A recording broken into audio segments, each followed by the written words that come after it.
세상 사람들은 흔히 그녀를 맨주먹의 신하 혹은 시장의 여왕이라고 불렀지요.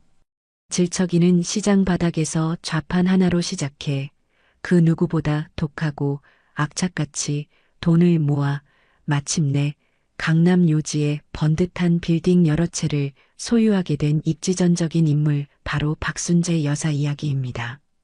80평생을 억척스러움 하나로 버텨오신 여사께서 어느 서늘한 가을날 예고 없이 이 세상을 떠나셨어요. 향년 80세였습니다. 마지막 순간까지도 병상에 누워 회사 경영 보고를 받으셨다니 참으로 여사님다운 마지막이라고들 했지요. 그녀의 부고는 주요 일간지 사회면을 장식했고 장례식장 빈소는 그야말로 발 디딜 틈이 없을 정도로 문전성시를 이루었습니다. 정재계의 내로라 하는 인사들부터 여사님이 처음 장사를 시작했던 시장의 상인들까지 그녀의 파란만장했던 삶의 궤적만큼이나 실로 다양한 인연들이 찾아와 고인의 마지막 길을 배웅했답니다. 겉보기에는 성공한 여성 기업가의 더없이 화려하고 엄숙한 장례식 풍경이었어요. 하지만 그 무거운 공기 속에는 쉬쉬하며 감도는 불편한 기운이 있었으니 마치 거대한 폭풍우가 몰려오기 직전에 숨막히는 고요함과도 같았지요. 그리고 그 불안한 긴장감의 한가운데에는 순재 여사님의 하나뿐인 외아들 김민준이 자리하고 있었습니다.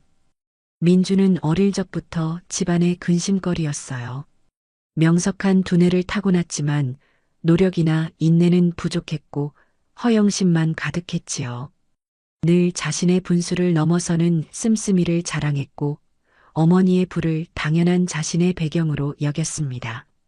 성인이 되어서는 그 정도가 더욱 심해져서 번듯한 직업 하나 갖지 못한 채 노름과 유흥으로 세월을 보내는 날이 허다했어요. 어머니가 평생 피땀 흘려 이룩한 막대한 재산은 그에게 그저 언젠가는 자신이 차지해야 할 당연한 전리품일 뿐이었고 돈이 필요할 때마다 어머니에게 손을 벌리는 일을 조금도 부끄러워하지 않았답니다. 순재 여사님은 그런 아들 때문에 속이 까맣게 타들어가는 날이 많았다고 해요. 주변에서는 연을 끊으라는 이야기도 나왔지만 그래도 하나뿐인 아들이라 차마 매정하게 내치지는 못하셨지요. 그저 언젠가는 민준이 정신을 차리고 돌아오리라는 신락 같은 희망을 붙잡고 그의 뒤치다꺼리를 묵묵히 감장해 오셨던 겁니다. 반면에 딸인 김민서는 어릴 적부터 참 조용하고 성실했다고 합니다. 일찍부터 어머니의 고생을 덜어드리려 애썼고 결혼 후에도 화목하지만 평범한 가정을 꾸리며 어머니에게 늘 힘이 되어주는 존재였어요. 장례 기간 내내 묵묵히 빈소를 지키고 조문객을 맞이하는 민서의 지친 얼굴에는 어머니를 잃은 깊은 슬픔과 함께 동생에 대한 걱정이 어려 있는 듯 보였습니다. 모든 장례 절차가 끝나고 며칠 뒤 순재 여사님의 유언장이 공개되는 날이 밝았습니다.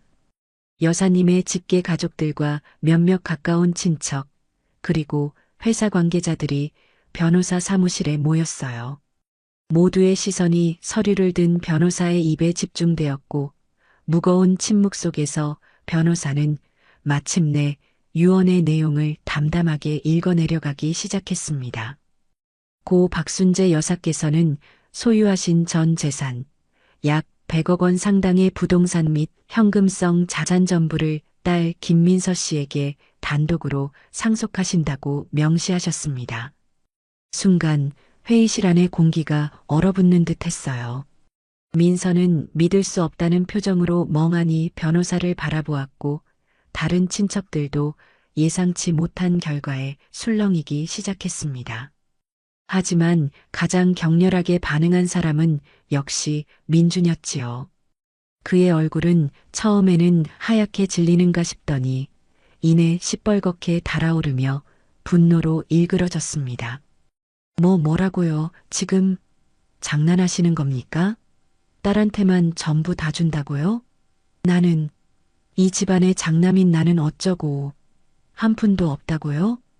그는 자리에서 벌떡 일어나 금방이라도 변호사에게 달려들 것처럼 고함을 질렀어요.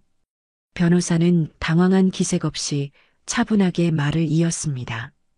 유언장에는 아드님 김민준 씨에게는 유산을 전혀 상속하지 않겠다는 뜻을 분명히 밝히셨습니다. 그리고 그 이유 또한 상세히 적혀 있습니다. 변호사는 잠시 숨을 고른 뒤 말을 이었어요. 어머님께서는 생전에 아드님으로 인해 헤아릴 수 없는 금전적, 정신적 고통을 겪으셨으며 당신께서 평생 피땀 흘려 모으신 재산이 더 이상 아드님의 방탕한 생활로 인해 탕진되는 것을 원치 않으셨습니다. 이것이 어머님의 마지막 뜻입니다. 이성을 완전히 상실한 민주는 그야말로 광분했습니다. 그는 회의실 테이블을 발로 걷어차고 집기를 집어 던지며 온갖 욕설과 저주를 퍼부었어요. 그의 눈은 증오와 배신감으로 이글거렸습니다. 민서가 울먹이며 민준아, 제발 진정해. 하고 말렸지만 그는 오히려 민서에게 달려들 기세였어요. 이게 다 너 때문이야. 너가 엄마 옆에 딱 붙어서 온갖 아양을 떨며 살살 꼬드긴 거지. 이 여우 같은 년. 그는 민서의 뺨을 향해 손을 치켜들었고 주변 사람들이 황급히 달려들어 그를 제지해야만 했습니다. 겨우 몸은 제지당했지만 그의 입에서는 악에 바친 외침이 멈추지 않았어요. 두고 봐. 내 몫을 이렇게 빼앗아가? 절대로 가만히 있지 않을 테다. 반드시 내 것을 되찾고 말겠어. 그의 섬뜩한 외침은 앞으로 닥쳐올 비극의 서막을 알리는 듯 차가운 회의실 안에 불길하게 울려 퍼졌습니다. 어머니의 유언장이 가져온 충격파는 김민준의 삶을 송두리째 뒤흔들어 놓았습니다. 변호사 사무실의 육중한 문을 박차고 나온 순간부터 그의 세상은 오직 배신감과 분노라는 두 가지 색깔로만 채색된 듯 했어요. 마치 상처 입고 궁지에 몰린 짐승처럼 그는 익숙한 밤거리를 목적 없이 헤매고 다녔습니다. 그의 머릿속에서는 어머니의 냉정한 음성과 변호사의 담담했던 표정, 그리고 그 옆에서 마치 모든 것을 예상했다는 듯 조용히 눈물을 훔치던 누나 김민서의 모습이 끊임없어 교차하며 그를 괴롭혔지요. 어떻게 나한테 이럴 수가 있단 말인가. 내가, 이 집안의 장남인 내가 저 계집애보다 못하다는 건가. 평생 사고만 치고 다닌 건 인정해요. 하지만 그럴 때마다 날 감싸주고 뒷수습해준 건 누구였는데요? 그래놓고 이제 와서 죽어서까지 나를 이렇게 철저히 외면하다니. 그의 가슴속은 들끓는 분노와 함께 지독한 서러움으로 넘실거렸습니다. 그는 비틀거리며 허름한 뒷골목의 술집으로 향했어요. 이미 여러 차례 외상값이 밀려 주인의 눈총을 받는 곳이었지만 지금 그의 처지를 받아줄 곳은 그런 데밖에 없었지요. 그는 자리에 앉자마자 독한 소주를 병째 주문해서 물처럼 들이켰습니다. 알코올이 식도를 타고 흘러내려 위장을 태우는 것처럼 그의 분노도 온몸으로 퍼져나가며 이성을 마비시켰어요. 취기가 오를수록 세상은 더욱 불공평하게 느껴졌고 어머니와 누나에 대한 원망은 하늘을 찌를 듯 했습니다. 그래, 민서는 착한 딸이었지. 엄마 말 잘 듣고 공부 열심히 하고 시집도 잘 가고 나는 늘 문제아였어요. 하지만 그게 정말 내 탓이기만 했을까요? 어쩌면 어머니의 지나친 기대와 틀에 나를 맞추려 했던 강압이 나를 더 엇나가게 만든 건 아니었을까요? 그는 술잔을 테이블에 3개 내려놓으며 중얼거렸습니다. 스스로의 잘못은 애써 외면한 채 모든 책임을 외부로 돌리는 그의 오랜 버릇이었지요. 어느새 그의 주변으로는 평소 그와 어울리던 불량한 친구들이 하나둘 모여들었습니다. 그들은 민준의 사정을 이미 전해 들었는지 위로를 가장한 조롱과 부추김을 늘어놓기 시작했어요. 아이고, 우리 민준이 상심이 크겠네. 그래도 그렇지. 어머니가 너무하셨다야. 자식 차별도 유분수지. 이건 뭐 거의 내다 버린 자식 취급 아니냐? 기름진 얼굴에 친구 하나가 낄낄거리며 말하자 문신을 한 다른 친구가 맞장구를 쳤습니다. 내가 전부터 얘기했잖아. 내 누나, 보통 내기가 아니라고. 옆에서 얼마나 내 험담을 하고 살살꼬리를 쳤으면 어머니가 저런 결정을 내리셨겠냐? 여자들 독한 건 알아줘야 한다니까. 그들의 말 한마디 한마디는 민준의 의심과 피해의식에 불을 지폈습니다. 그는 친구들의 말이 마치 진실인 것처럼 여기며 더욱 분노에 몸을 떨었지요. 그래서 이대로 그냥 있을 거냐? 내 몸 다 뺏기고 길거리에 나앉게 생겼는데? 야, 김민준, 정신 차려. 너답지 않게 왜 이리 순진해? 누군가가 그의 어깨를 세게 치며 외쳤어요. 나라면 애인 열받아서 말도 안 나온다. 진짜 나라면 무덤이라도 파헤쳐서 화풀이라도 하겠다. 아니면 모감 나가는 거라도 묻어놨는지 확인이라도 해보든가. 그 말은 마치 어둠 속에서 번쩍이는 섬광과도 같았습니다. 처음에는 그저 술김에 나온 혹은 민준의 반응을 떠보려는 극단적인 농담처럼 들렸을지도 몰라요. 하지만 무덤을 파헤친다는 그 끔찍하고 불경스러운 발상은 알코올과 분노, 그리고 뒤틀린 복수심에 절어있던 민준의 마음에 섬뜩한 불씨를 당기고 말았습니다. 그는 잠시 휘청했지만 이내 눈빛이 차갑게 가라앉으며 번뜩였지요. 무덤 그래, 어머니의 무덤. 그는 입술을 깨물었습니다. 나를 이렇게 철저히 짓밟고 가셨겠다? 평생 당신 그늘 아래서 기 한 번 못 펴고 살게 하더니 죽어서까지 나를 빈털터리로 만들어? 당신이 가장 소중히 여기는 건 결국 당신 이름, 당신 명예, 그리고 저승에서의 안식 아니었나요? 그렇다면 나도 당신이 가장 아끼는 것을 망가뜨려 주겠어요. 당신이 나에게 준 이 모멸감과 고통이 어떤 것인지 당신의 그 고고한 무덤을 통해 똑똑히 느끼게 해주겠다고. 그의 마음속에서는 이미 인간이 넘지 말아야 할 마지막 선을 넘어서고 있었습니다. 복수심과 탐욕, 그리고 비뚤어진 인정 욕구가 뒤엉켜 끔찍한 계획으로 구체화되기 시작했지요. 그는 이것이 어머니의 부당하고 잔인한 처사에 대한 아들로서의 당연한, 아니, 정당한 복수라고 스스로를 끊임없이 합리화했습니다. 잠시, 아주 잠깐이었지만 그의 마음속 깊은 곳에서 이래도 되는 걸까? 하는 희미하고 작은 목소리가 들리는 듯 했어요. 하지만 옆에서 떠드는 친구들의 목소리와 술기운, 그리고 무엇보다 스스로를 피해자라고 여기는 강한 자기 연민이 그 작은 양심의 소리를 금세 덮어버리고 말았습니다. 그렇게 며칠이 흘렀습니다. 민주는 그 며칠 동안 거의 제정신이 아니었어요. 밤에는 술에 취해 지냈고 낮에는 멍하니 허공을 바라보며 복수심을 키웠지요. 그는 자신을 부추겼던 친구 2명과 은밀하게 접촉하며 구체적인 계획을 세웠습니다. 그들은 몇 날 며칠을 인적이 드문 술집이나 PC방 구석에서 머리를 맞대고 속닥거렸어요. 인적이 완전히 끊기는 새벽 2시에서 4시 사이를 범행 시간으로 정했고 필요한 삽과 곡괭이는 민준이 예전에 일했던 공사 현장 창고에서 몰래 빼돌려 오기로 했지요. 친구들은 처음에는 그저 말로만 거들었지만 민준이 실제로 계획을 실행하려 하자 당황하면서도 한편으로는 뭔가 큰 건수라도 잡을 수 있지 않을까 하는 은밀한 기대감을 품는 듯 했습니다.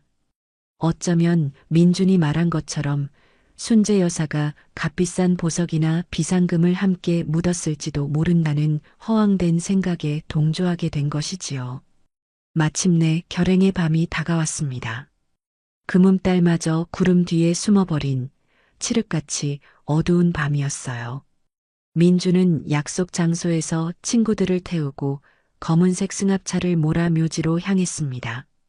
차 안에는 섬뜩한 용도의 삽과 곡괭이가 실려 있었고 세 사람 사이에는 무거운 긴장감과 함께 독한 술 냄새가 진동했습니다.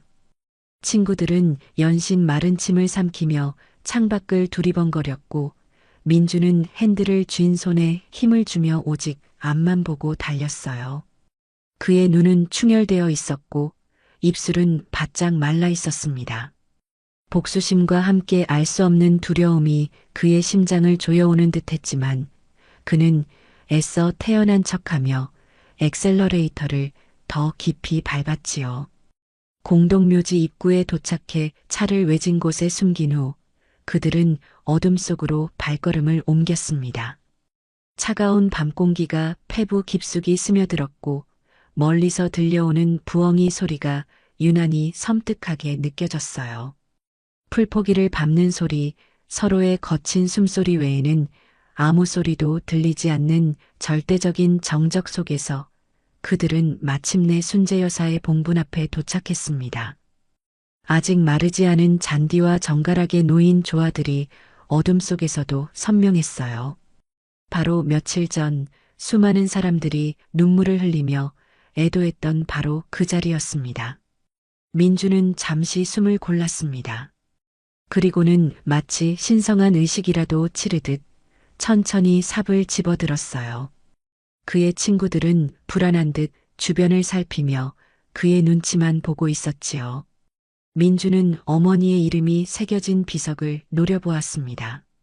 그리고는 온 힘을 다해 분노를 실어 첫 삽을 내리꽂았어요. 퍽! 둔탁하고 불길한 소리와 함께 잘 다듬어진 봉분의 잔디와 흙이 사방으로 튀었습니다. 그는 멈추지 않았어요. 마치 기계처럼 혹은 뭔가에 홀린 사람처럼 미친 듯이 삽질을 해댔습니다. 그의 이마에는 땀방울이 송골송골 맺혔고 입에서는 거친 숨소리가 터져나왔지요. 옆에서 지켜보던 친구들도 더 이상 망설일 수 없다는 듯 마지못해 삽을 들고 거들기 시작했습니다. 하지만 그들의 손놀림은 민준처럼 광기 어리지 않았고 어딘가 주저하며 두려워하는 기색이 역력했어요.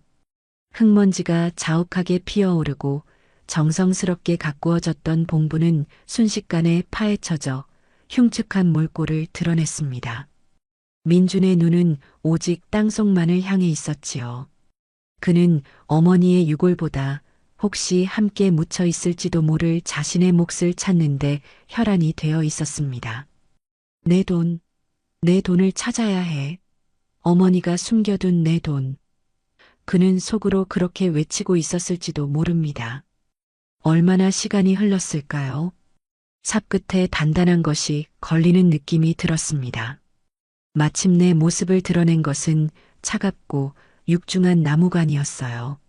민주는 숨을 헐떡이며 관 주변의 흙을 미친 듯이 파냈습니다. 하지만 그가 기대했던 비밀스러운 보석함이나 돈다발 같은 것은 어디에도 보이지 않았어요. 관은 그저 침묵 속에 단단히 닫혀 있을 뿐이었습니다.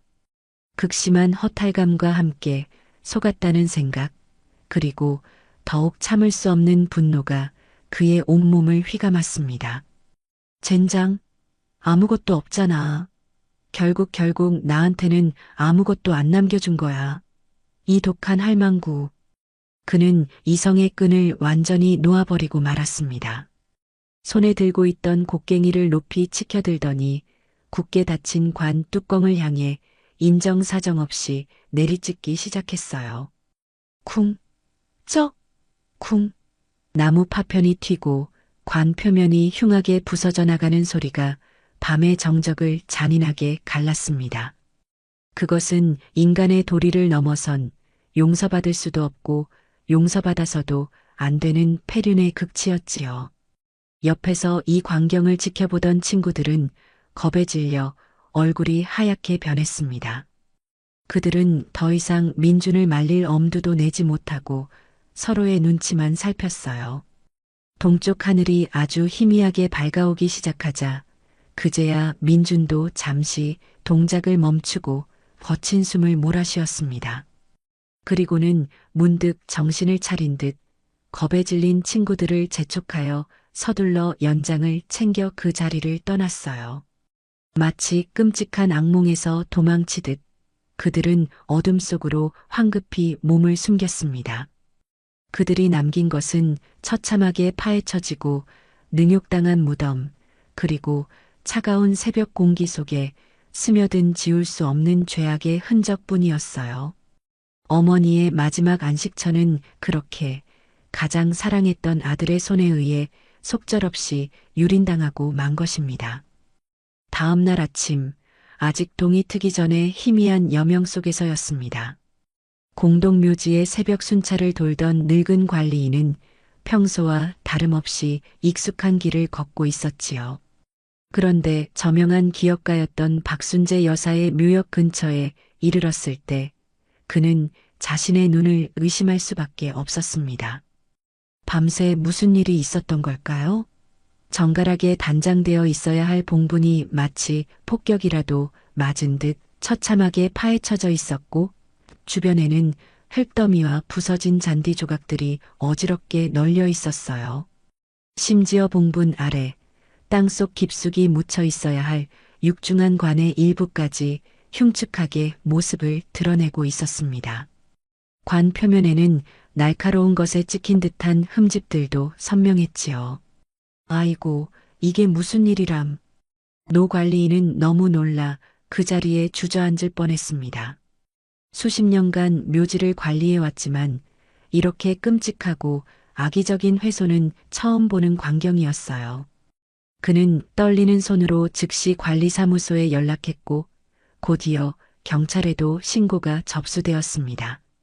그리고 관리인은 망설이다가 얼마 전 장례식장에서 보았던 고인의 딸 민서의 연락처를 찾아 전화를 걸었습니다. 갑작스러운 비보를 어떤 말로 시작해야 할지 몰라 한참을 머뭇거렸지요. 한편 민서는 어머니가 돌아가신 후 처음으로 맞는 아침을 무거운 마음으로 시작하고 있었습니다. 밤새 뒤척이며 잠을 설친 탓에 몸은 천근만근이었지만 오늘은 어머니께 드릴 새하얀 국화꽃을 사서 묘지에 다녀올 생각이었어요. 어제 저녁 남편에게 미리 이야기를 해두었기에 그는 아침 일찍부터 아내와 동행할 준비를 하고 있었습니다. 바로 그때 전화벨이 요란하게 울렸습니다. 발신자는 낯선 번호였지만 왠지 모를 불길한 예감에 민서는 떨리는 손으로 전화를 받았지요. 수화기 너머로 들려오는 묘지 관리인의 다급하고 당황한 목소리. 그 내용은 민서의 온몸을 그대로 얼어붙게 만들었습니다. 묘지가 파헤쳐졌다고요? 어머니 묘소가요? 그게 무슨 말씀이세요? 민서는 전화기를 든 채 그 자리에 못 박힌 듯 서 있었습니다. 남편이 놀라 다가와 무슨 일이냐고 물었지만 그녀는 대답할 정신조차 없었어요. 잠시 후 그녀는 비명을 지르듯 남편에게 외쳤습니다. 가야 해요. 지금 당장 가야 해요. 어머니 묘소에 누가 몹쓸 짓을 했대요. 민서와 그녀의 남편이 황급히 묘지에 도착했을 때는 이미 경찰들이 현장을 통제하고 조사를 시작한 후였습니다. 폴리스 라인이 처진 너머로 보이는 광경은 전화로 들었던 것보다 훨씬 더 참혹했어요. 어머니의 마지막 안식처라고는 믿을 수 없을 정도로 처참하게 훼손된 무덤 앞에서 민서는 결국 다리에 힘이 풀려 그 자리에 주저앉고 말았습니다. 어머니. 그녀는 땅을 치며 목 놓아 울부짖었어요. 평생을 고생만 하시다가 이제 겨우 편안히 잠드신 어머니께 어찌 이런 끔찍한 일이 벌어질 수 있단 말인가요? 그 슬픔과 분노는 이루 말로 표현할 수 없을 정도였지요. 그녀의 머릿속은 혼란스러웠지만 동시에 한 가지 분명한 의심이 뇌리를 떠나지 않았습니다. 누가 이런 천인공노할 짓을?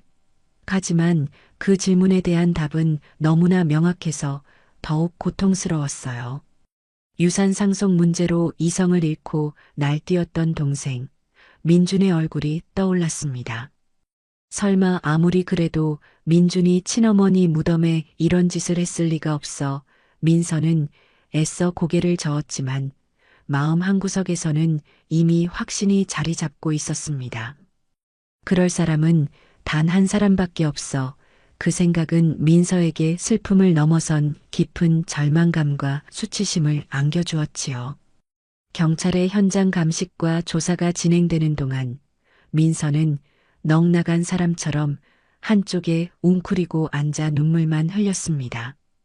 남편이 옆에서 그녀를 위로했지만 어떤 말도 그녀의 귀에 들어오지 않았어요.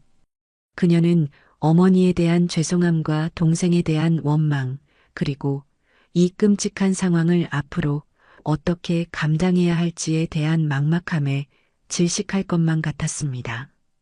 어머니의 명예는 땅에 떨어졌고 집안은 씻을 수 없는 오점을 남기게 되었어요. 이 충격적인 사건은 곧바로 언론을 통해 대대적으로 보도되기 시작했습니다. 백만장자 노모 유산 상속 불만, 아들이 어머니 묘 파헤쳐와 같은 자극적인 제목의 기사들이 인터넷과 신문 지면을 도배했어요. 사람들은 경악했고 아들 민준을 향한 비난 여론이 들끓었습니다. 어떻게 자식이 부모의 무덤에 그런 짓을 할 수 있느냐는 질타와 함께 돈 때문에 천륜마저 저버린 페류나라는 낙인이 찍혔지요. 이 소식을 접한 민준은 예상대로 자신의 짓이 아니라며 펄쩍 뛰었습니다. 그는 오히려 자신이 피해자라고 주장했어요. 이게 다 김민서 그 계집애가 꾸민 짓이에요. 나한테 죄를 뒤집어 씌워서 유산을 혼자 다 차지하려고 저러는 거라고요. 내가 아무리 돈이 궁해도 그렇지 어떻게 내 손으로 어머니 무덤을 파헤칩니까? 말도 안 되는 소리 하지 마세요. 그는 자신의 알리바이를 주장하며 오히려 누나인 민서를 의심하는 듯한 발언까지 서슴지 않았습니다. 그의 뻔뻔하고 적반하장 격인 태도는 지켜보는 사람들을 더욱 분노하게 만들었지요. 하지만 그의 속마음은 달랐습니다. 겉으로는 태연한 척 연기했지만 그의 등줄기에는 식은땀이 흘렀고 심장은 미친 듯이 뛰고 있었어요. 설마 벌써 들킨 건가? 아니야, 증거는 없을 거야. 그날 밤은 완벽했어. 그는 필사적으로 자신을 안심시키려 애썼지만 밀려오는 불안감과 공포는 쉽게 떨쳐낼 수 없었습니다. 사건의 파장은 걷잡을 수 없이 커져갔습니다. 인터넷 게시판과 소셜미디어에는 민준에 대한 원색적인 비난과 함께 박순재 여사의 가정사에 대한 온갖 추측과 억측이 난무했어요. 민서의 집 앞에는 사건의 진상을 취재하려는 기자들이 진을 치기 시작했고 그녀는 문 밖을 나서는 것조차 두려워졌습니다. 이웃들의 수군거림과 동정 어린 시선, 혹은 노골적인 호기심마저 그녀에게는 견디기 힘든 고통이었지요. 어머니를 잃은 슬픔을 추스를 겨를도 없이 그녀는 세상의 잔인한 손가락질과 집안의 추문이라는 무거운 짐까지 짊어져야 하는 현실 앞에 서게 된 것입니다. 하지만 그녀는 이대로 무너질 수 없다고 생각했어요. 억울하게 돌아가시고 마지막 안식처마저 능욕당한 어머니의 명예를 위해서라도, 그리고 이 모든 비극을 초래한 동생의 죄를 밝혀내기 위해서라도 그녀는 슬픔을 딛고 일어서야만 했습니다.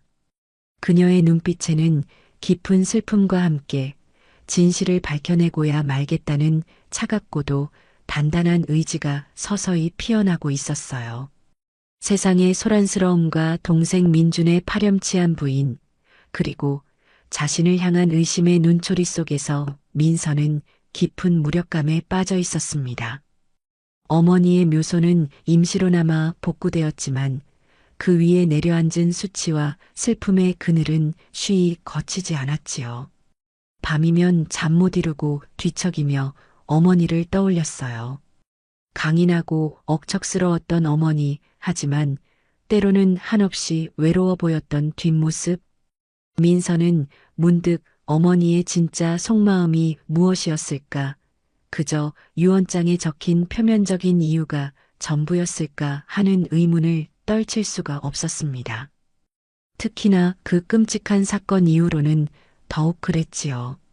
동생의 만행은 용서할 수 없었지만 어머니가 정말 아무런 애정 없이 그저 실망감만으로 아들을 내쳤을까 하는 물음이 맴돌았습니다. 그러던 어느 날 민서는 어머니의 유품을 다시 한번 정리하기 시작했습니다. 처음에는 그저 슬픔을 달래려는 마음이었지만 이내 무언가 더 있을지도 모른다는 작은 희망을 품게 되었지요. 옷가지와 가구들을 정리하고 서재의 책들을 살피던 중 그녀는 서재 가장 안쪽 책장 뒤편에 숨겨진 벽장을 발견하게 되었습니다. 먼지가 뽀얗게 쌓인 작은 문이었어요. 조심스럽게 문을 열자 그 안에는 어머니의 젊은 시절 사진 몇 장과 함께 낡고 두툼한 가죽 표지의 일기장 여러 권 가리고 빛바랜 편지 뭉치들이 차곡차곡 쌓여 있었습니다. 마치 판도라의 상자처럼 그곳에는 어머니 박순재의 봉인된 시간들이 고스란히 잠들어 있었지요. 민서는 떨리는 손으로 가장 오래되어 보이는 일기장을 펼쳤습니다.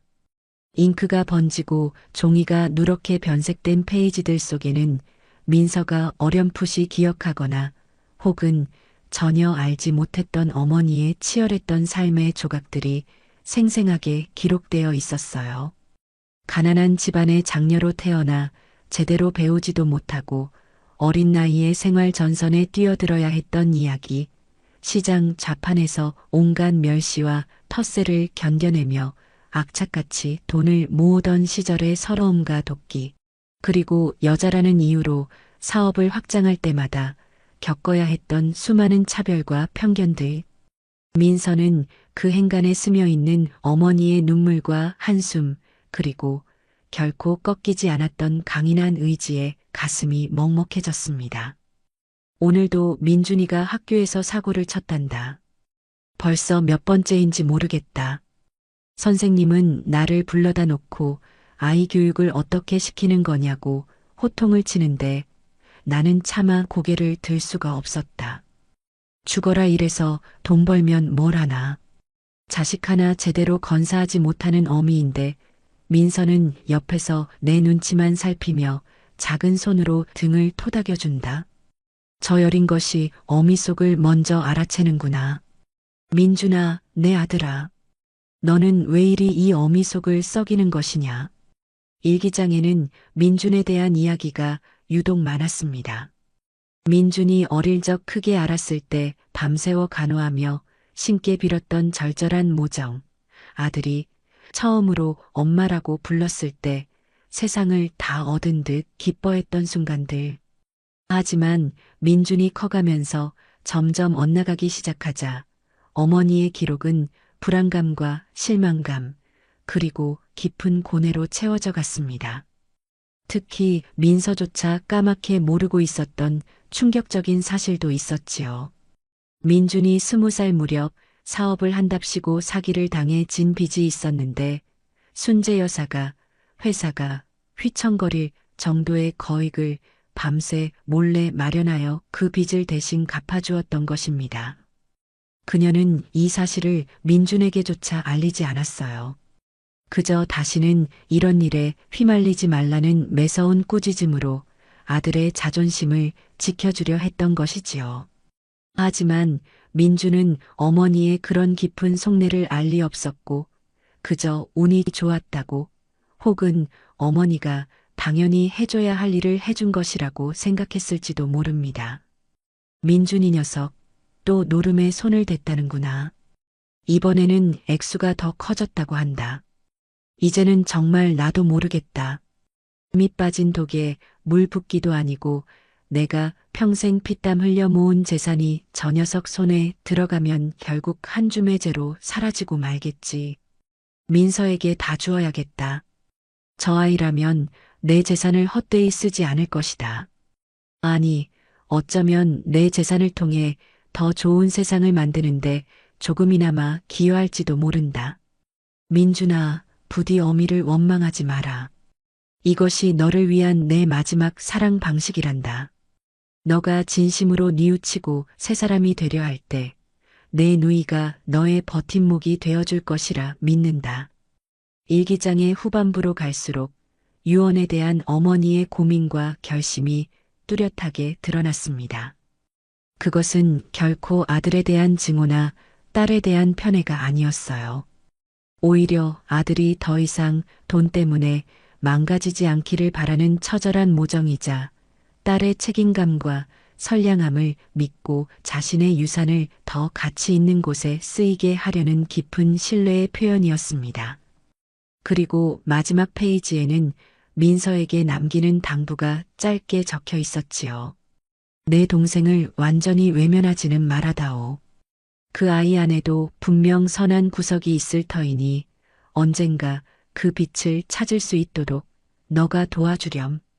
어머니의 숨겨진 시간들과 고뇌, 그리고 자식들을 향한 애증이 뒤섞인 복잡한 감정들을 마주한 민서는 뜨거운 눈물을 하염없이 흘렸습니다. 자신이 알던 어머니는 빙산의 일각에 불과했다는 것을 깨달았지요. 어머니는 마지막 순간까지 아들을 포기한 것이 아니었어요. 다만 그 사랑의 방식이 세상의 일반적인 기준과는 달랐을 뿐입니다. 민서는 어머니의 일기장을 부서져라 가슴에 끌어안았습니다. 그리고 다짐했어요. 이 일기장에 담긴 어머니의 진심을 세상의 오해와 동생의 패륜 속에서도 반드시 지켜내겠다고. 어머니의 진짜 유산을 온전히 이해하고 실현하는 것이야말로 자신이 해야 할 일이라고 말입니다. 다음 날 민서는 조금 더 차분해진 마음으로 어머니의 오랜 친구이자 사업 동반자였던 분을 찾아갔습니다. 평소 어머니가 친정 언니처럼 의지했던 분이었지요.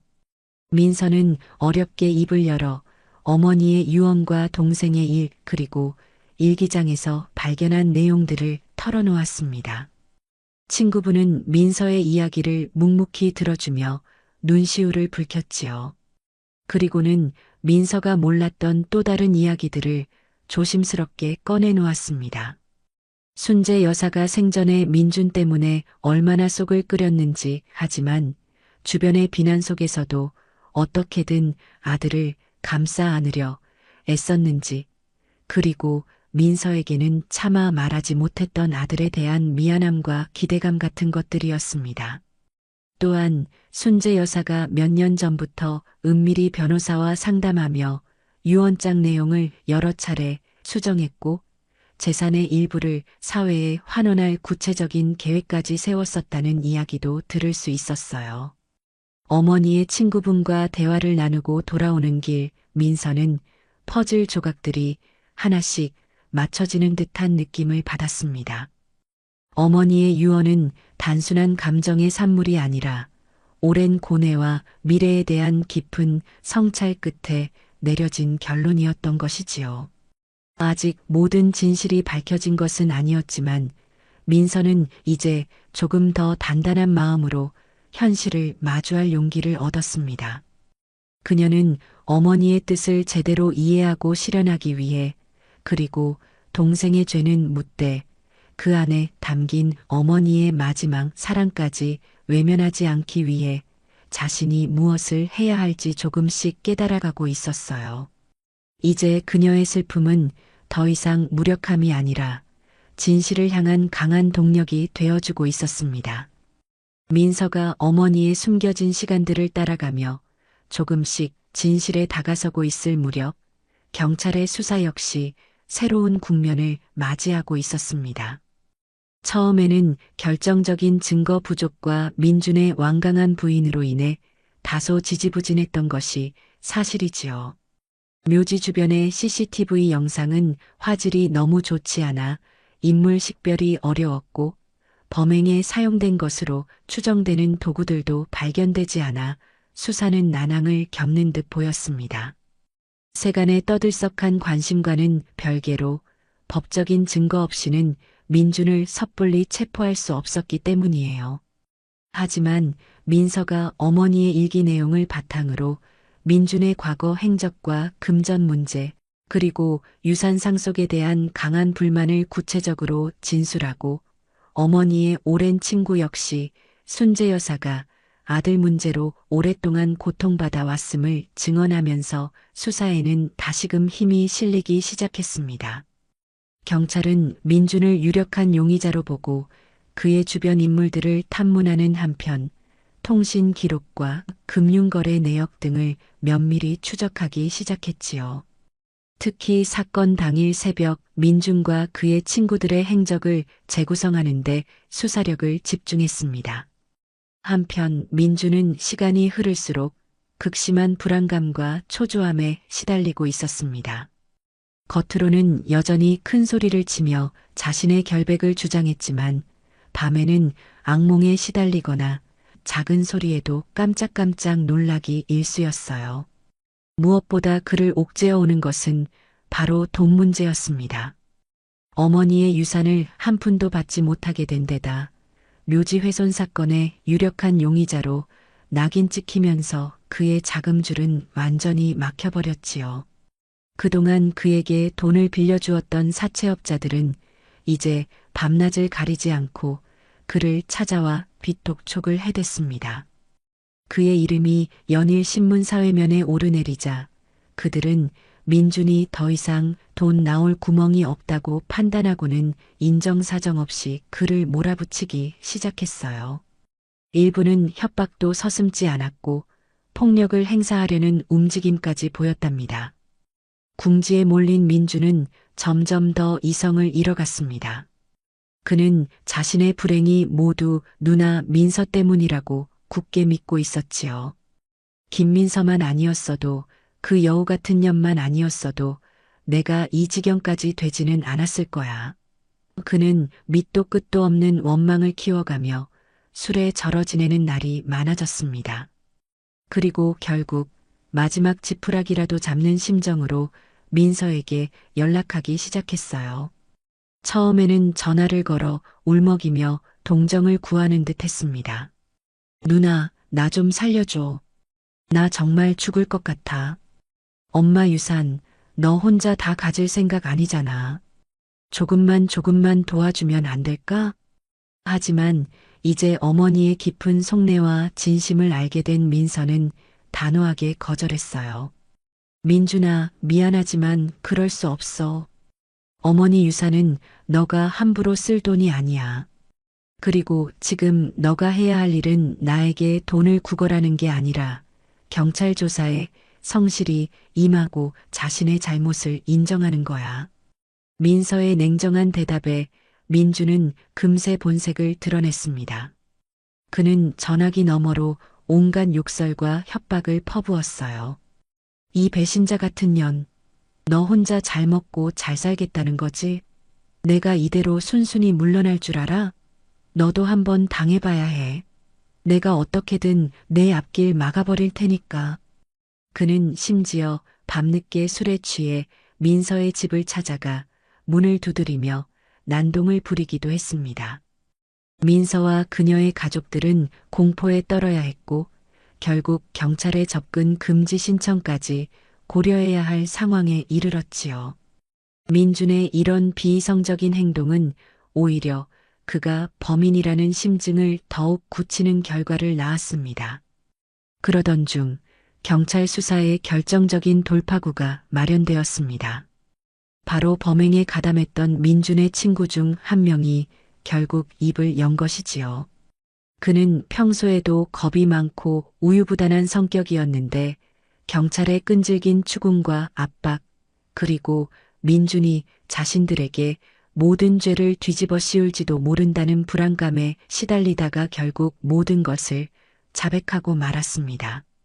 그는 그날 밤 민준의 강압적인 요구와 회유에 못 이겨 범행에 가담하게 되었으며 민준이 주도적으로 묘지를 파헤치고 관을 훼손했다고 진술했어요. 또한 결정적으로 그들이 범행에 사용했던 삽과 곡괭이를 인근 야산에 몰래 파묻었으며 당시 입었던 옷가지들은 태워버렸다고 상세하게 털어놓았습니다.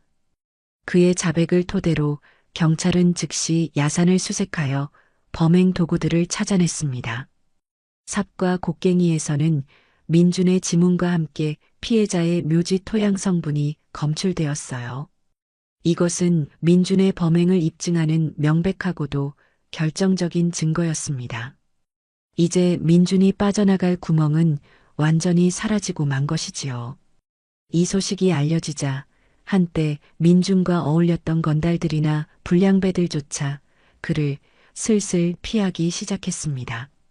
그의 사건은 이미 너무 커져버렸고 누구도 그와 엮여서 좋을 것이 없다고 판단했기 때문이에요. 돈을 빌려달라거나 잠시 몸을 숨길 곳을 마련해 달라는 민준의 연락을 그들은 노골적으로 거부했습니다. 밑바닥 세계에도 그들 나름의 질서와 선이 있었는데 친어머니의 묘를 파헤친 행위는 그들에게조차 용납될 수 없는 폐륜으로 여겨졌던 것이지요.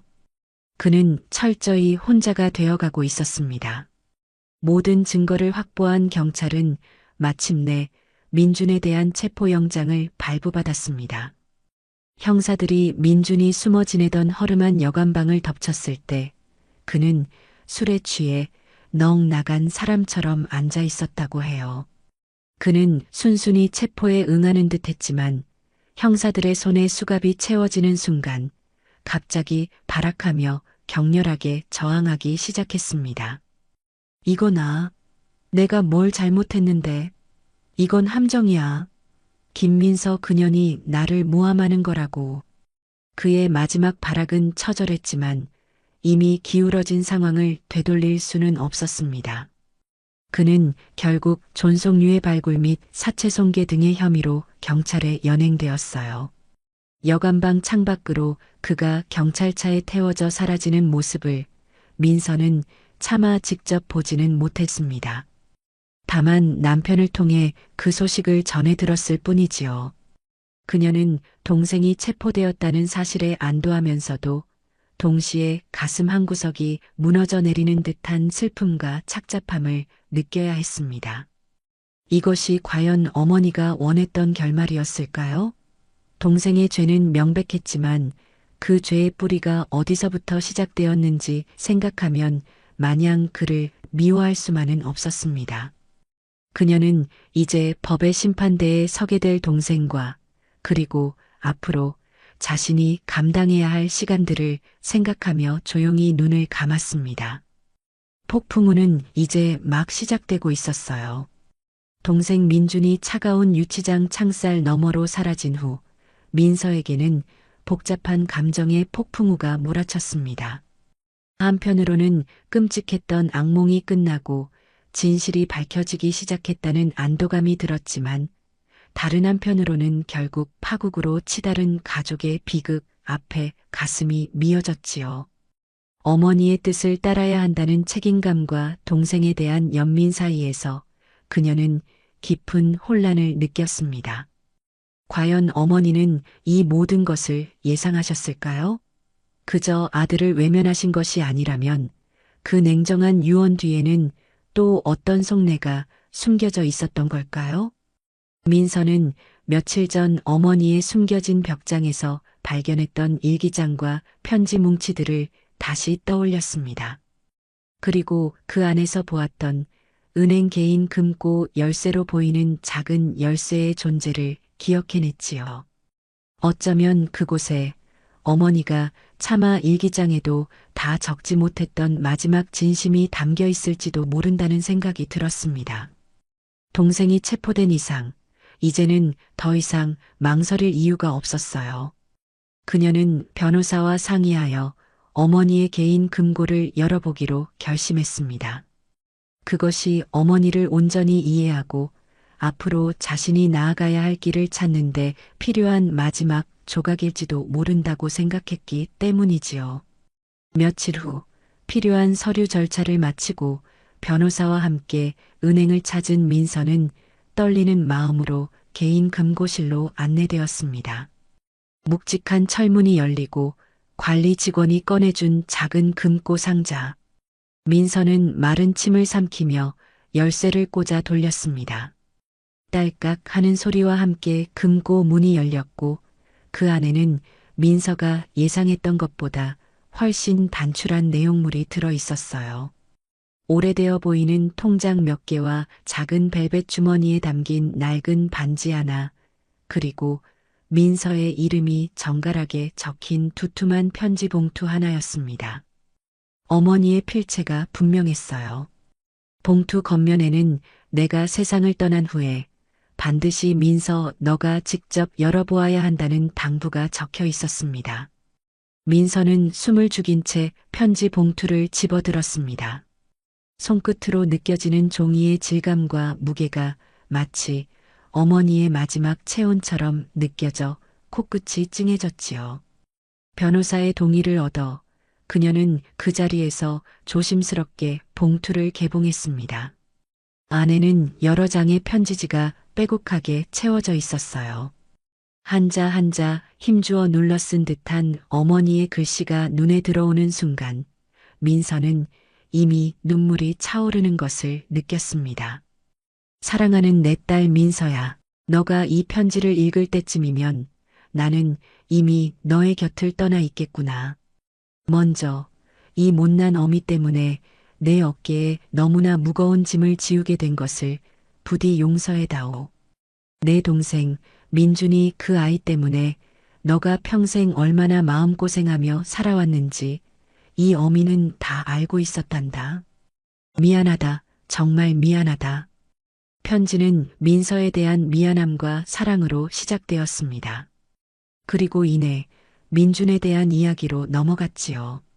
그것은 단순한 원망이나 실망의 토로가 아니었습니다. 아들에 대한 애끓는 사랑과 그럼에도 불구하고 내릴 수밖에 없었던 고통스러운 결단에 대한 절절한 고백이었어요. 민준이 그 아이를 생각하면 나는 지금도 가슴이 미어진다. 내 속으로 낳은 자식이건만 어쩌다 일이 엇나가 버렸는지. 나의 잘못된 양육 방식 때문이었을까? 아니면 너무 일찍 아비 없이 자라게 한 탓일까? 수없이 자책하고 후회했지만 이미 엎질러진 물이더구나. 그 아이는 밑빠진 독과 같아서 내가 아무리 채워주려 해도 스스로 일어서려 하지 않고 나에게 기대기만 했지. 내가 평생 피땀 흘려 모은 이 재산이 그 아이 손에 들어간다면 불 보듯 뻔한 결과가 그려졌다. 아마 얼마 못 가 탕진하고 더 나쁜 길로 빠져들어 결국 제 인생마저 망가뜨리고 말 것이야. 그걸 뻔히 알면서 어미 된 도리로 어찌 그 아이에게 독을 쥐어줄 수 있겠니? 그래서 나는 결심했다. 내 모든 재산을 너 민서에게 맡기기로. 너가 그 아이보다 더 아껴서가 아니란다. 너라면 이 재산을 헛되이 쓰지 않고 어쩌면 나와 이 사회를 위해 더 의미 있는 일에 써줄 것이라 믿었기 때문이다. 그리고 민준이 그 아이를 위해서는 다른 방도를 마련해 두었다. 변호사와 상의하여 내 재산의 일부 적지 않은 금액을 신탁으로 묶어두었단다. 내가 죽은 후 5년 동안 민준이가 노름과 채무에서 완전히 벗어나고 번듯한 직업을 가지고 성실하게 살아가며 전문가의 상담 치료를 꾸준히 받는다는 조건을 모두 충족시킨다면 그때 그 아이에게 신탁 기금이 지급되도록 말이다. 어미로서 그 아이에게 주는 마지막 기회이자 신락 같은 희망이었지. 부디 그 아이가 이 어미의 마지막 바람을 저버리지 않기를 간절히 바랐건만. 편지를 읽어 내려가던 민서의 눈앞이 흐려졌습니다. 어머니는 아들을 완전히 버린 것이 아니었어요. 마지막까지 아들이 스스로 일어설 기회를 주려 했던 것입니다. 다만 그 방식이 너무나 단호하고 조건이 엄격했을 뿐이지요. 하지만 민주는 그 기회마저 자신의 손으로 걷어차 버리고 만 것입니다. 어머니의 묘를 파헤치는 패륜을 저지름으로써 그는 스스로 그 마지막 기회를 박탈하고 어머니의 우려가 현실이었음을 증명해 보인 셈이었어요. 민서야, 만약 아주 만약에라도 민준이가 진심으로 뉘우치고 새 사람이 되려는 모습을 보인다면 그때는 너가 그 아이의 손을 잡아주렴. 이 어미의 마지막 부탁이다. 신탁 기금은 이미 무효가 되었겠지만 사람이 살다 보면 돈보다 더 중요한 것이 있는 법이란다. 너가 받은 유산의 일부를 떼어 그 아이의 재활을 돕는데 써주길 바란다. 하지만 명심하거라. 반드시 그 아이가 스스로 변화하려는 의지를 보였을 때라야 한다. 밑 빠진 독에 계속 물을 부어서는 안 된다는 것을 너는 이미 잘 알고 있겠지. 편지의 마지막에는 민서에 대한 당부와 함께 어머니가 평생 가슴에 품어왔던 작은 소망들이 적혀 있었습니다. 평생 돈 버는 데만 급급해 주변을 돌아보지 못했던 것에 대한 후회. 그래서 자신의 재산이 단순히 자식에게 상속되는 것을 넘어 소외된 이웃이나 어려운 환경의 청소년들을 돕는 데 쓰이기를 바라는 마음 등이 담겨 있었지요. 편지를 다 읽은 민서는 한동안 고개를 들지 못했습니다. 온몸에 힘이 빠져나가는 듯했고 뜨거운 눈물이 뺨을 타고 하염없이 흘러내렸어요. 어머니는 마지막 순간까지 혼자서 이 모든 고뇌와 슬픔을 짊어지고 계셨던 것입니다. 아들에 대한 처절한 사랑과 냉정한 현실 인식 사이에서 얼마나 많은 밤을 눈물로 지새우셨을까요? 민서는 가슴이 미어지는 듯한 슬픔과 함께 어머니가 남긴 뜻을 온전히 짊어져야 한다는 무겁고도 신성한 책임감을 느꼈습니다. 이것은 더 이상 단순한 유산 상속이 아니었어요. 어머니의 삶과 철학 그리고 마지막 염원이 담긴 무거운 유지를 이어받는 일이었습니다. 은행을 나와 변호사 사무실로 향한 민서는 변호사로부터 어머니가 남긴 신탁 계약서와 관련 서류들을 직접 확인했습니다. 편지의 내용이 모두 사실이었지요. 변호사는 민서에게 순재 여사께서 이 결정을 내리고 서류에 서명하시기까지 얼마나 힘들어 하셨는지, 그리고 민준에 대한 마지막 희망을 놓지 않으려 애쓰셨는지에 대해 조심스럽게 이야기해 주었습니다. 모든 진실을 알게 된 민서의 마음은 그 어느 때보다 무거웠습니다. 하지만 동시에 한없이 투명하고 단단해지는 것을 느꼈지요. 이제 그녀는 무엇을 해야 할지 분명히 알았습니다. 어머니의 뜻을 받들어 유산을 올바르게 관리하고 사회에 환원하는 일, 그리고 언젠가 동생 민준이 진심으로 뉘우치고 돌아왔을 때 그를 외면하지 않고 마지막 버팀목이 되어주는 일. 그것이 바로 어머니가 그녀에게 남긴 진정한 유산의 의미였던 것입니다. 한편 유치장에 갇힌 민주는 여전히 자신의 죄를 인정하지 않은 채 세상과 누나를 향한 원망만을 키워가고 있었지요. 어머니가 자신에게 마지막 기회를 주었다는 사실은 꿈에도 알지 못한 채 말입니다. 이토록 엇갈린 남매의 운명은 이제 법정이라는 또 다른 무대 위에서 그 비극적인 막을 올릴 준비를 하고 있었습니다.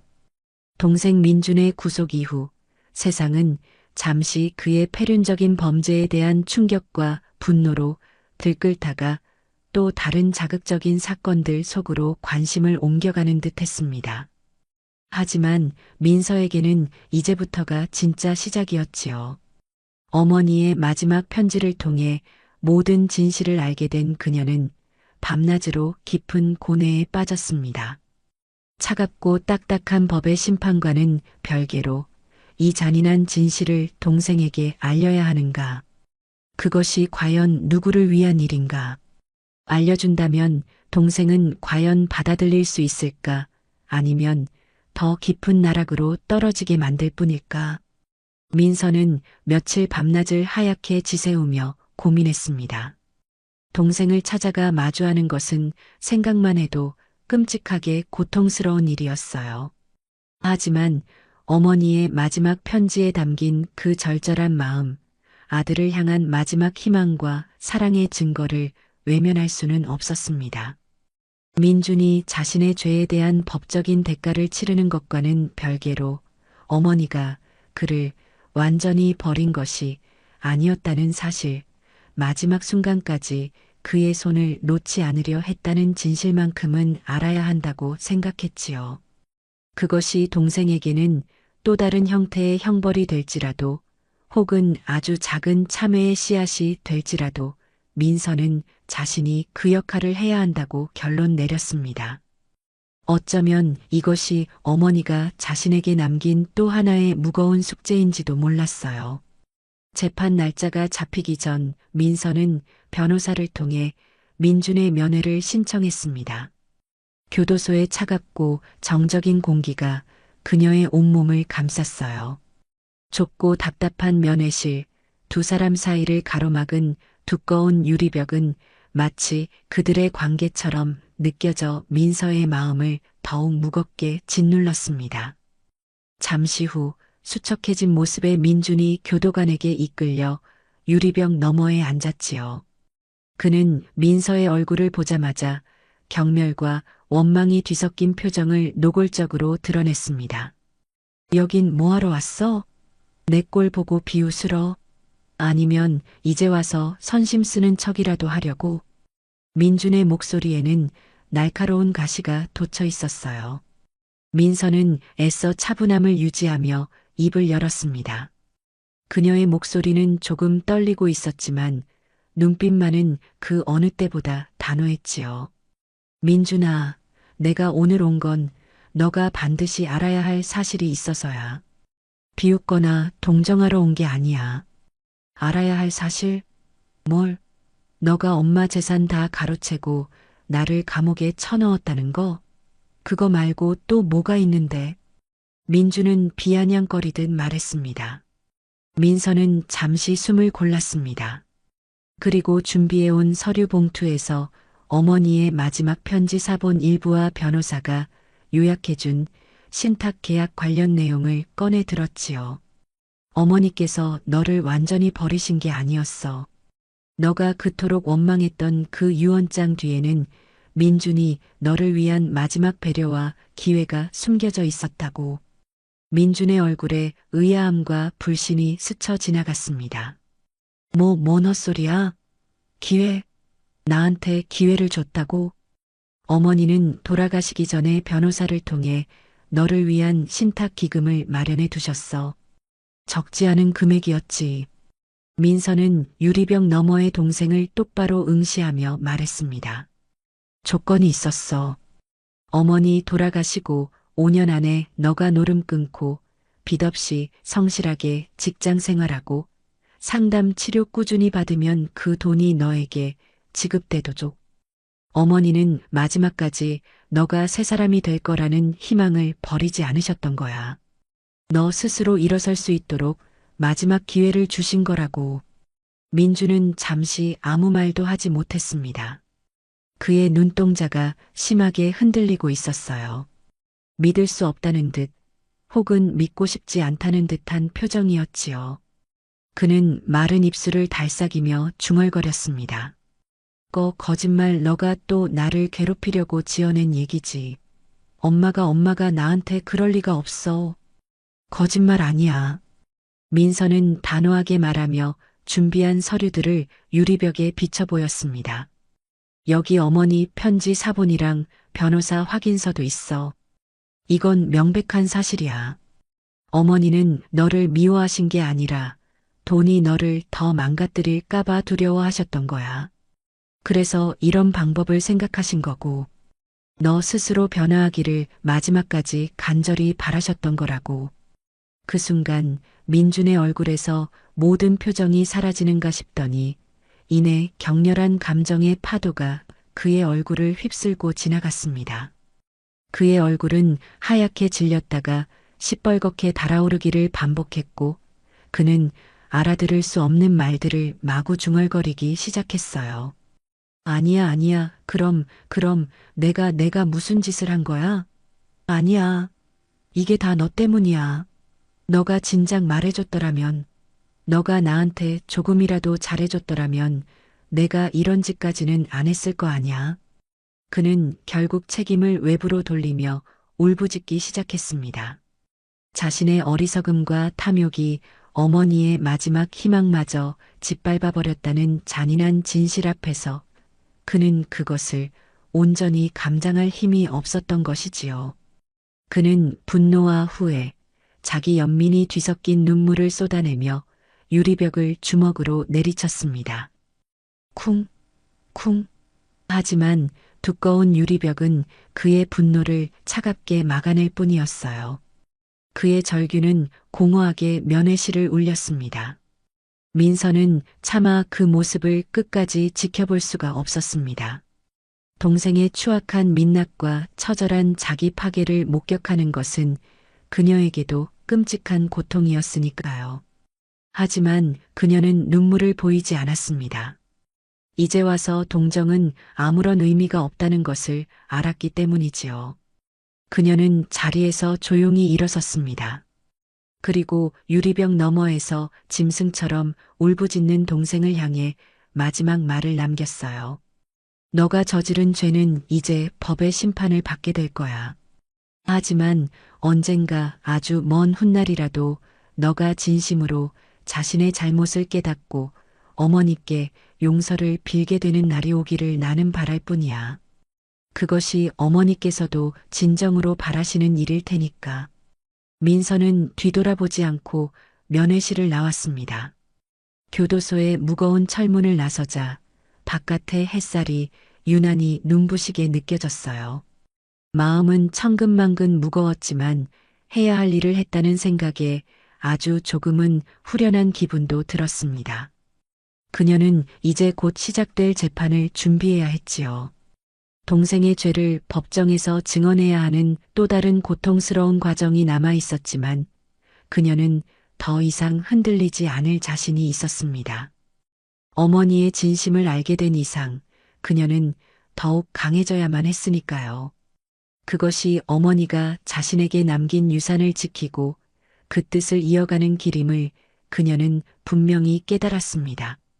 시간이 흘러 마침내 김민준에 대한 재판이 열리는 날이 밝았습니다. 세간의 이목이 집중된 사건이었기에 법정에는 이른 아침부터 기자들과 방청객들로 가득 들어찼지요. 민서는 남편의 손을 꼭 잡고 떨리는 마음으로 피고인석에 앉아 있는 동생의 뒷모습을 바라보았습니다.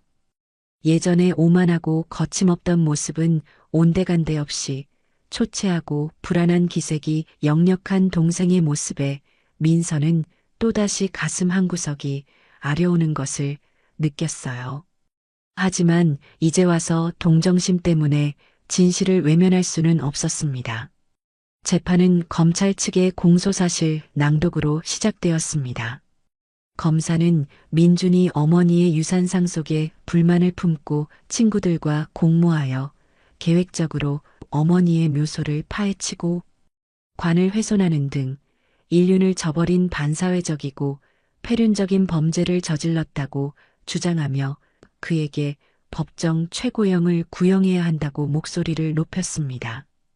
이어지는 증거 제출 과정에서는 범행에 가담했던 친구들의 자백 진술, 범행 도구에서 발견된 민준의 지문 감식 결과, 그리고 사건 당일 새벽 민준의 행적을 뒷받침하는 통신 기록 등이 차례로 제시되었지요. 민준의 변호인은 어떻게든 형량을 줄여보려 애썼지만 명백한 증거들 앞에서 그의 변론은 힘을 잃어가는 듯 보였습니다. 변호인은 민준이 어머니의 죽음과 유산 상속 문제로 극심한 정신적 충격을 받아 우발적으로 범행을 저질렀으며 평소 심신이 미약한 상태였다는 점 등을 들어 선처를 호소하려 했어요. 하지만 검찰은 민준이 사전에 친구들과 범행을 모의하고 도구를 준비하는 등 계획성이 엿보이며 범행 후 자신의 죄를 뉘우치기는커녕 오히려 누나에게 책임을 전가하려 한 점 등을 지적하며 변호인의 주장을 조목조목 반박했습니다. 재판 과정에서 가장 힘든 순간은 바로 민서가 증인석에 섰을 때였습니다. 법정 안의 모든 시선이 그녀에게 쏠렸고 카메라 플래시가 여기저기서 터져 나왔지요. 그녀는 떨리는 목소리였지만 애써 침착함을 유지하며 검사와 변호사의 질문에 답했습니다. 어머니의 유언 내용과 그 배경, 유언장이 공개된 후 민준의 반응과 협박, 그리고 어머니의 일기장과 편지를 통해 알게 된 어머니의 진심과 민준을 향한 마지막 배려에 대해서도 조심스럽게 증언했어요. 그녀는 동생의 처벌을 원한다기보다는 이 모든 비극의 진실이 제대로 밝혀지고 어머니의 명예가 회복되기를 바라는 마음으로 증언대에 섰다고 밝혔습니다. 증언하는 내내 그녀의 눈가에는 눈물이 그렁거렸지만 목소리만은 끝까지 흐트러지지 않으려 애쓰는 모습이었지요. 피고인석에 앉아 누나의 증언을 듣는 민준의 표정은 복잡 미묘했습니다. 때로는 격한 감정을 참지 못하고 자리에서 벌떡 일어나 소리치려 하다가 교도관에게 제지당하기도 했고 때로는 고개를 푹 숙인 채 미동도 하지 않았지요. 그의 마음속에서 어떤 생각이 오갔는지는 알 수 없었지만 적어도 법정에서의 그의 태도가 반성하는 모습과는 거리가 멀다는 것은 분명해 보였습니다. 며칠간의 치열한 법정 공방 끝에 마침내 선고 공판일이 다가왔습니다. 재판부는 법정 최고형을 구형한 검찰의 의견을 일부 받아들여 민준에게 징역 5년이라는 중형을 선고했어요. 재판장은 판결문을 읽어내려가며 민준의 범행이 하늘이 내린 인연인 천륜을 스스로 끊어버린 용서받기 어려운 폐륜 행위이며 사회 공동체의 기본적인 가치와 미풍양속을 심각하게 훼손한 반사회적 범죄라고 엄중히 꾸짖었습니다. 또한 범행 후 반성의 기미를 보이지 않고 책임을 회피하려는 태도를 보인 점 등도 양형에 불리하게 작용했다고 밝혔지요. 피고인 김민준, 징역 5년에 처한다. 재판장의 선고가 내려지는 순간 민준은 믿을 수 없다는 듯 허탈한 표정을 짓더니 이내 거칠게 반항하며 소리쳤습니다. 억울합니다. 이건 음모예요. 항소할 겁니다. 끝까지 싸울 거예요. 그는 교도관들에게 끌려나가면서까지 발악했지만 그의 외침은 차갑고 엄숙한 법정 안에 씁쓸한 메아리만을 남길 뿐이었어요. 선고를 듣는 내내 민서는 조용히 눈물을 흘렸습니다. 동생이 죗값을 치르게 되었다는 안도감보다는 결국 돌이킬 수 없는 강을 건너버린 동생에 대한 연민과 가족의 비극에 대한 슬픔이 더 크게 밀려왔기 때문이지요. 그녀는 이 모든 과정을 묵묵히 지켜봐야 했던 자신의 운명이 너무나 가혹하게 느껴졌습니다. 재판이 끝난 후 민서는 한동안 깊은 슬픔과 허탈감에서 벗어나지 못했습니다. 하지만 언제까지나 슬픔에만 잠겨 있을 수는 없었지요. 그녀에게는 아직 해야 할 일들이 많이 남아 있었습니다. 그녀는 가장 먼저 어머니의 묘소를 다시 정성껏 단장했어요. 상처 입었던 봉부는 말끔하게 복원되었고 주변에는 어머니가 좋아하셨던 소박한 들꽃들을 심었습니다. 그녀는 자주 묘소를 찾아 어머니께 조용히 말을 건네며 위로를 받고 마음을 다잡곤 했지요. 파헤쳐졌던 상처 위로 이제 조금씩 치유와 회복의 시간이 흐르기 시작한 것입니다. 그리고 민서는 어머니의 마지막 편지에 담긴 뜻을 실현하기 위한 구체적인 행동에 나서기 시작했습니다. 변호사 및 전문가들과 상의하여 어머니의 이름으로 작은 재단을 설립하는 절차를 밟기 시작했어요. 재단의 첫 사업으로는 어머니가 평생 애정을 쏟았던 시장의 어려운 상인 자녀들을 위한 장학금 지원과 홀로 아이를 키우며 힘겹게 살아가는 미혼모 가정들을 돕는 일을 계획했지요. 막대한 유산을 그저 쌓아두는 것이 아니라 어머니의 바람대로 세상에 온기를 나누는 일에 사용하는 것이야말로 진정한 상속자의 도리라고 믿었기 때문입니다. 민준에 대한 용서는 아직 먼 이야기처럼 느껴졌습니다. 그가 저지른 패륜적인 행위와 그로 인해 가족 모두가 겪어야 했던 고통을 생각하면 쉬이 용서라는 단어를 떠올리기 어려웠지요. 하지만 민서는 어머니의 마지막 당부를 잊지 않았습니다. 언젠가 내 동생이 진심으로 뉘우치고 돌아온다면 그의 손을 잡아주렴. 그녀는 동생이 교도소에서 참회의 시간을 보내며 언젠가는 진심으로 반성하고 변화하기를 마음 한구석으로 기도했습니다.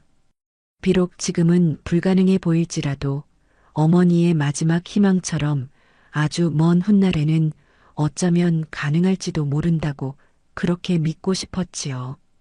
그녀는 이제 슬픔을 넘어 어머니가 남긴 사랑과 책임감이라는 유산을 안고 자신의 삶을 꿋꿋하게 살아갈 준비를 하고 있었습니다. 백만장자 할머니와 건달 아들 엇갈린 모정, 파헤쳐진 진실, 제8장 어머니의 이름으로 피어난 희망, 그리고 남겨진 이들의 길. 그 떠들썩했던 사건 이후 몇 년의 세월이 강물처럼 흘러갔습니다. 계절이 여러 번 바뀌는 동안 세상은 또 다른 이야기들로 채워졌고 한때 세상을 경악시켰던 백만장자 할머니와 그 아들의 비극적인 이야기도 사람들의 기억 쪽에서 조금씩 희미해져 갔지요. 하지만 민서에게 지난 몇 년은 슬픔을 딛고 어머니의 진정한 유산을 가꾸어 나가는 소중한 시간이었습니다. 어머니의 이름을 딴 박순재 재단은 이제 지역사회에서 작지만 든든한 희망의 등불이 되어주고 있었어요. 처음에는 시장 상인 자녀들을 위한 장학사업과 미혼모 가정을 돕는 일로 시작했지만 점차 지원 범위를 넓혀 소외된 노인들을 위한 복지사업이나 어려운 환경의 청소년들을 위한 문화, 예술 교육 지원 등 어머니가 생전에 관심을 가졌거나 혹은 미처 돌아보지 못했던 분야까지 세심하게 살피려 노력했습니다. 민서는 재단 운영에 직접 참여하며 발로 뛰었지요. 그녀는 더 이상 온실 속의 화초처럼 연약한 모습이 아니었습니다. 어머니에게 물려받은 강단과 특유의 따뜻한 공감 능력으로 재단을 안정적으로 이끌었고 사람들은 그녀를 박순재 여사의 뜻을 이어가는 진정한 상속자이자 신뢰받는 사회사업가로 인정하기 시작했어요. 그녀는 어머니로부터 물려받은 것이 단순히 막대한 재산이 아니라 나눔과 책임감이라는 더 큰 가치임을 삶으로 증명해 보이고 있었습니다. 민서의 개인적인 삶에도 평화가 찾아왔습니다. 늘 곁을 든든하게 지켜주는 남편과 어느덧 훌쩍 자란 아이들은 그녀에게 가장 큰 힘이자 위안이었지요.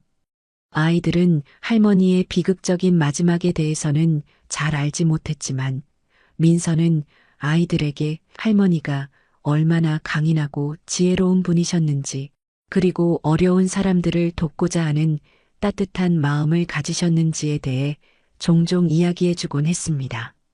어머니의 긍정적인 모습과 가치를 아이들에게 전해주고 싶었기 때문이에요.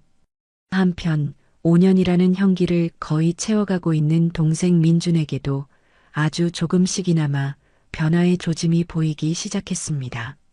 민서는 가끔 교도소로 동생의 면회를 갔어요. 처음 몇 년간 민준은 여전히 세상과 가족에 대한 원망과 불평을 늘어놓으며 민서의 마음을 아프게 했지요. 하지만 시간이 흐르면서 그의 태도에도 미세한 변화가 감지되기 시작했습니다. 면회 때마다 누나를 향해 나를 세우던 그는 언젠가부터 눈을 맞추며 대화하려 애썼고 어눌하지만 처음으로 자신의 잘못을 인정하는 듯한 말을 꺼내기도 했어요.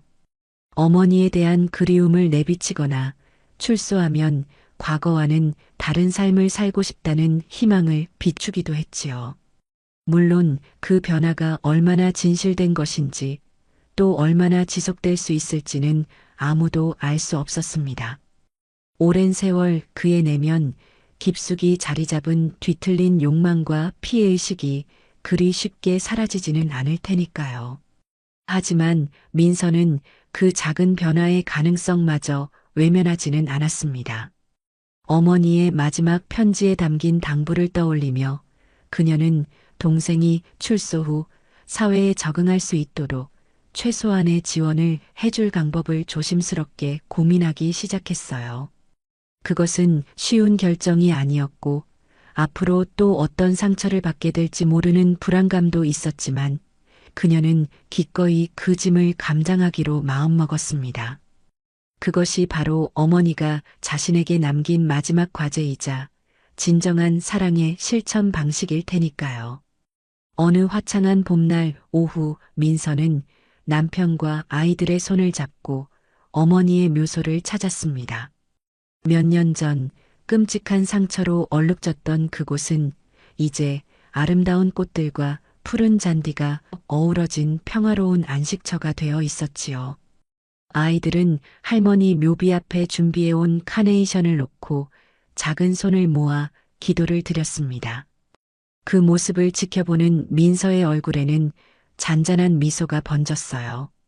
그녀는 더 이상 과거의 아픔에 얽매여 슬퍼하지 않았습니다. 어머니의 부재는 여전히 가슴 시린 일이었지만 이제 어머니는 그녀의 마음속에서 원망과 회한의 대상이 아닌 존경과 사랑, 그리고 나아갈 길을 비춰주는 등대 같은 존재로 자리 잡고 있었지요. 어머니가 남긴 막대한 유산은 올바른 방향을 찾았고 그 그늘 아래서 새로운 희망들이 자라나고 있었습니다. 민서는 조용히 어머니의 묘비를 쓰다듬었습니다. 그리고 마음속으로 속삭였지요. 어머니, 이제 걱정 마세요. 제가 어머니의 뜻을 잘 이어갈게요. 그리고 민준이 그 아이도 제가 잘 보살펴 볼게요. 하늘에서 저희를 지켜봐 주세요. 따스한 봄 햇살 아래 민서와 그녀의 가족들은 잠시 그곳에 머물며 평화로운 시간을 보냈습니다. 한때는 증오와 탐욕 그리고 비극적인 사건으로 얼룩졌던 이 이야기는 시간의 흐름 속에서 상처를 치유하고 서로를 이해하려는 노력 그리고 무엇보다 어머니의 깊고 복잡했던 사랑의 힘으로 마침내 잔잔한 희망의 노래를 써내려가고 있었습니다. 파헤쳐졌던 무덤 위에는 이제 슬픔 대신 화해와 성장의 꽃들이 피어나고 있었고 그 향기는 바람을 타고 세상으로 퍼져나가며 또 다른 희망의 씨앗을 뿌릴 준비를 하고 있었지요. 어머니 박순재의 이름은 그녀가 남긴 유산과 그 유산을 통해 피어난 사랑과 나눔의 이야기 속에서 영원히 기억될 것입니다.